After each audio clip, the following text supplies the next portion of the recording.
great. That's been the story of my life the past few months. So that's not what I'm going to talk about now, but I'm going to do my opener. So, hi, I'm Carl, and I'm an... Oh, wait a minute. That's my Monday night meeting. Hi, I'm Carl, and I have cancer. Thank God it's the good kind. So a whole bunch of things have been happening to me over the past few months, and we find out that I have what's called a pancreatic neuroendocrine tumor. I'm like, what the hell is that? It's called a PNET. So I'm like, that's cool. So I got a PNET. That kind of reminds me of that Porno for Pyro song, you know, like, we'll make great pets. So anyways, I'm going all over the place. I'm going to like Yale, down to Johns Hopkins and Penn, and I'm seeing all these smart doctors, and I start to wonder, like, how smart are these guys really, you know? Because everywhere I go, the doctors say, sorry, you have cancer.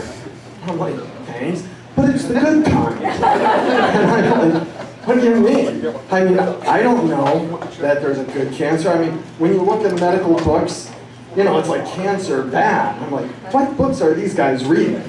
So anyways, they say it's slow growing, as if that helps things. So, you know, it's just a long, torturous step.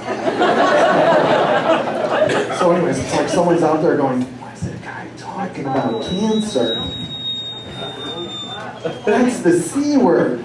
Some of you might be saying, why is he trying to imitate Jim Gaffigan? So one day, I'm in my hospital room, and you know, you get all kinds of visitors, and you just hope to God that you didn't go to the bathroom before they came in. And you know, so I had a couple of my wife's friends there. They're cancer survivors, and they're talking about chemo, the side effects, and all this kind of stuff. And I'm thinking, well, why do the chemo side effects have to be bad? You know, so I'm sitting there, I'm on morphine, and I'm thinking, if I was a guy, what side effect would I want for chemo? I'm like, I know. I blurted out, I go, you know, if I had a side effect, I'd want it to be like Viagra. and if you know me and my family, I already have 4 kids, as if my wife needs me on Viagra. but I'm a guy and I'm not apologizing for that. So a lot of people today, when they came in, they saw me like, you look great. And I'm like, thanks. And you know, I go to the doctors like, we would never know you have cancer if we looked at you. And I'm like, yeah. So what I was thinking is, I was thinking of shaving my head. So next time I go to see Kelly, I might just have her shave it all off. Because then maybe people will think, you know, yeah, you look like you have cancer. But then you know, I'm a guy, I go to church, I'm praying like, God, you know, please heal me of my cancer. And I'm thinking, shit, if he does heal me, they're going to think, did that guy fake his cancer?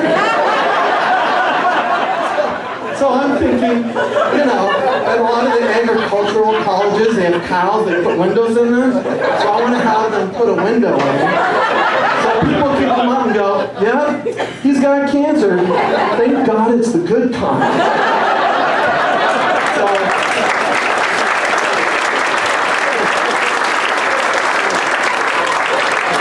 So one of the things is, you know, you do some kinky stuff, like you play with women and needles when you have chemo, although it's usually a nurse, you know. So I go once a month for a chemo shot, and they give it to me right here.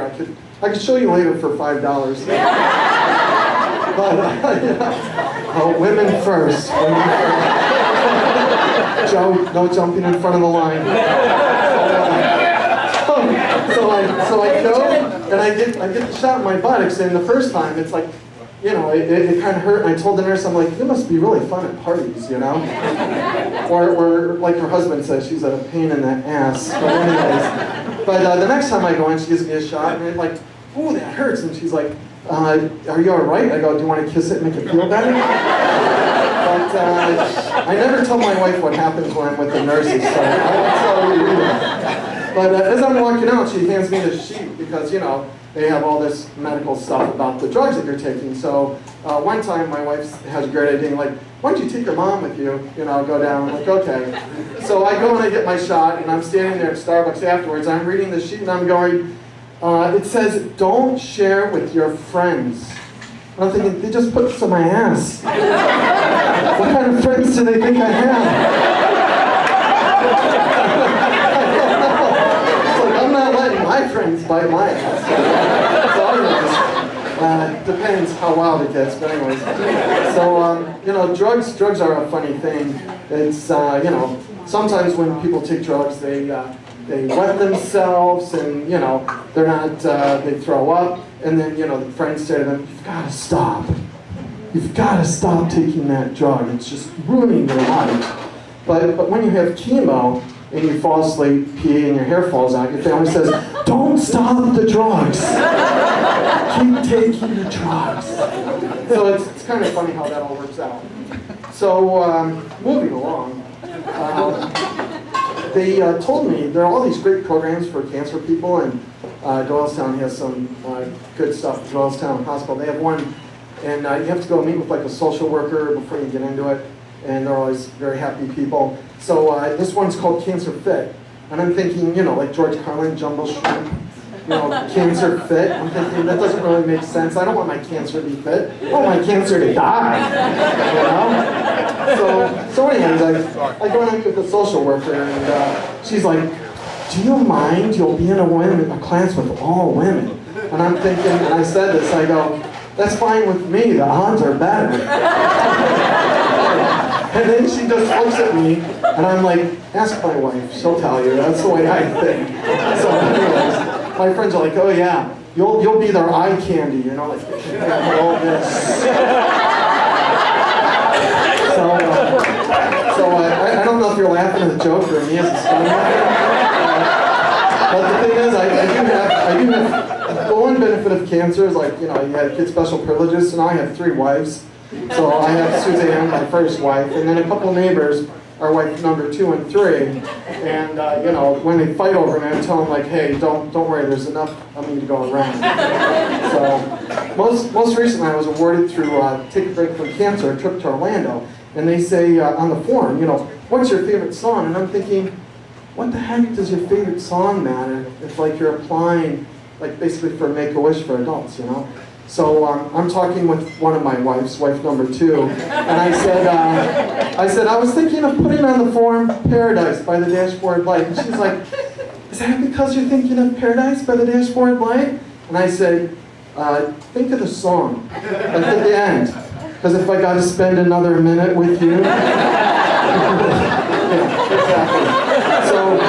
So anyways, no, really, I love my wife. You know, my first wife, Susanna. She's number 1, and I have to say it because she is driving me home tonight. And when I'm in hospice, I don't want her putting the pillow over my face. So I need to be nice. But one of the things is I do have allergies, and we could never have a dog because of my allergies. And so you know, the joke a couple years ago was, if Daddy passes away, we could get a dog. I told my family, well, now you're a little bit closer to that dog.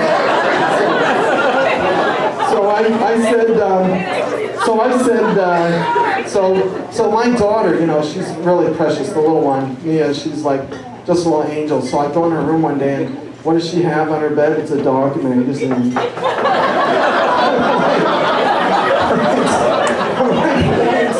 Thanks a lot. So, I know dog dad. Oh, what am I saying? So anyways, in closing, I'd like just to say thanks to all of you for coming out. This is really awesome. And thanks to the adventure guides and princesses, and Bob, I'm glad to see you got a seat at a table. Sorry we're not playing poker. And I was going to draw on some material that Paul Lahetta had done years ago at one of the winter campouts, but I figured Joe Brennan, you know, I'd give you a break tonight. Don't want to pick on Joe. But finally, if you are driving home, I hope that you drive home safe. But if anything does happen, remember, I do need a new liver. So